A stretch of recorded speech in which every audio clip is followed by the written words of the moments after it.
அண்ணாமலையாருக்கு அரோகரா, அருட்பெருஞ்சோதி ஆண்டவருக்கு அரோகரா. 3 ஆண்டுகளுக்கு முன்னாடி நமது ஸ்ரீ அண்ணாமலையார் சேவா அறக்கட்டளை என்ற தொண்டு நிறுவனம் கிரிவலப்பாதையில் உள்ள சாதுகளுக்கு அப்போ இருந்த வண்டி பார்த்தீங்கன்னா இந்த வண்டி தான், அன்னதான வண்டி. இந்த வண்டியில் கூழ் காய்ச்சி எடுத்துன்னு போயிட்டு கிரிவலப்பாதையில் உள்ள சாதுகளுக்கு தினந்தோறும் தானமாக கொடுப்போம். 3 ஆண்டுகளுக்கு முன்ன செய்த சேவை இது.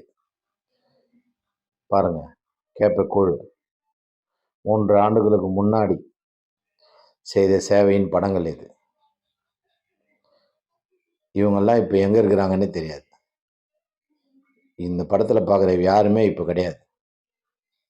இவங்கெல்லாம் 3 ஆண்டுகளுக்கு முன்னாடி நம்ம அறக்கட்டளை கேப்பை கூழ், கம்பங்கூழ் தானமாக கொடுக்கும்போது எடுத்த படங்கள் ஞாபகங்களுக்காக சேர்த்து வச்சுருந்தோம். இவர் பேர் தியாகு மாஸ்டர்னு பேர். இவர் இப்போ இருக்காரா இல்லையான்னு கூட தெரியல. ரொம்ப வருஷம் ஆகுது எங்களை விட்டு போய். அவர் 3-4 வருஷம் ஆகுது. 4 வருஷத்துக்கு முன்னாடி எங்களுக்கு பழக்கமானவர். இந்த சேவை முடிஞ்சு ஒரு 6 மாதம் கழிச்சு கிளம்பிட்டார். அவர் கொரோனா லாக்டவுன்லலாம் அவர் எங்கள் கூட தான் இருந்தார்.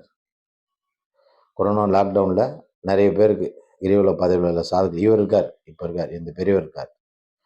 கிரிவல பாதையில் உள்ள சாதுகளுக்கு கொரோனா லாக்டவுனில் தியாகு மாஸ்டர் தான் சமைச்சு கொடுத்தாரு. 3 வேலையும் கொண்டு போயிட்டு கிரிவல பாதையில் எங்கள் பழைய வண்டி ஆம்னி வண்டியில், இந்த வண்டிக்கு முன்னாடி வண்டி ஆம்னி வண்டியில் சேவை செய்துட்டு வருவோம். தவறாமல் கிரிவல பாதையில் உள்ள சாதுகளுக்கு கொரோனா காலத்தில் அன்னதானம் நாங்கள் செய்தோம். கிரிவல பாதையில் உள்ள சாதுகளுக்கு தெரியும் அந்த உண்மை.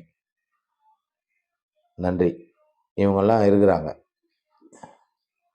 இந்த அம்மா செங்கம் பிரிவில் இருக்காங்க. அந்த ஐயாவும் செங்கம் பிரிவு, இந்த ஐயாவும் செங்கம் பிரிவில் தான் இருக்கார். அன்று நடந்த சேவையை ஞாபகத்துக்காக எடுத்து வச்சுருந்தோம். அதை மறுபடியும் போடுறோம்.